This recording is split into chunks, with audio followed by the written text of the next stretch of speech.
It's the champ, Shannon the Cannon, two-time heavyweight champion of the world. And you're watching Sports Icons. Subscribe. Let's go, champ. Let's go, champ.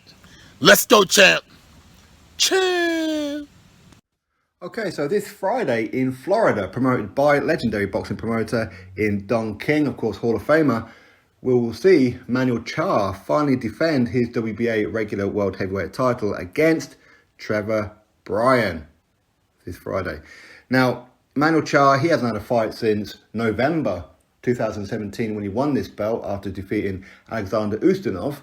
So he's been out of ring quite some time. And of course, Trevor Bryan, he hasn't had a fight since he defeated BJ Flores back in August of 2018. So both very, very inactive fighters. But finally, they're both actually going to have a fight now.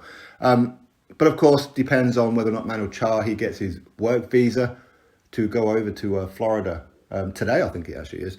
So hopefully all goes well and Manuel Charr manages to land in Florida and get this fight on. Because this WBA World Heavyweight title needs to be resolved one way or another. It needs to be resolved. I have no idea how Manuel Charr has managed to hold on to this belt for all this time.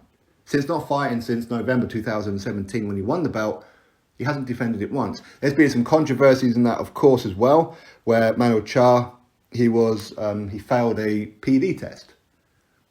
But by the looks of it, he won that case as well. So is that really an excuse for not defending that belt for that amount of time?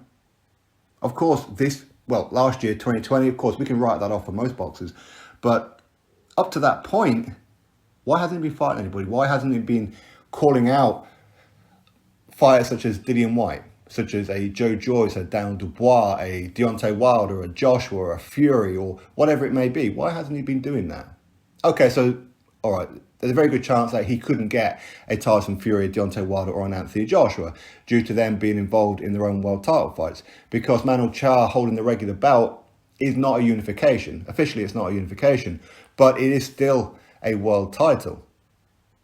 No matter how you look at it, whether people agree or don't disagree, officially it is. Okay, so Manuel Charr managing to hold on to this belt for so long, it's been absolute madness. Absolute madness. I don't quite know what the merry-go-round is. But Trevor Bryan, he hasn't had a fight since, it's been, 2 years now, is it? Something like that. So is his form of being inactive because he's been waiting for this belt? Maybe. I have no idea. Maybe he's had other offers to fight. I don't know. I know that Trevor Bryan, he was rumoured to be fighting Anthony Joshua at one point as a replacement for Big Baby Jarrell Miller. But of course, they went with Andy Ruiz Jr. But Trevor Bryan being an American, there was talk that he was at least on the shortlist for Anthony Joshua as well. I presume Trevor Bryan was up for that fight. Of course, why wouldn't it be? It's a huge, huge payday. But I think that Trevor Bryan and Manuel Charr, who's the favourite in this fight? It's difficult to tell. If both these guys were active, we could probably draw some kind of comparison and maybe pick out a winner. But right now, it's very difficult to tell. Of course, Trevor Bryan, he is 20-0 with 14 knockouts. Manuel Charr, he's 31 wins with 4 defeats, stopped 3 times. One of those, of course, was in a pretty good fight where he did get busted up, by the way, against Vitaly Klitschko. Then, of course, he was supposed to take on David Haye, and I remember all that build-up quite clearly. That fell apart in that as well. But Manuel Charr, no matter how you look at it, sure, he's been iced by some people that maybe he shouldn't have been iced by. So when you look at it, you probably have to favour Trevor Bryan in this fight, based on the fact that Trevor Bryan is currently undefeated. But we could, again, be absolutely brutally honest here. Manuel Charr has fought better opposition. Maybe that's why he's got 4 losses on his resume. So that could well be it. For Trevor Bryan, his best win is BJ Flores.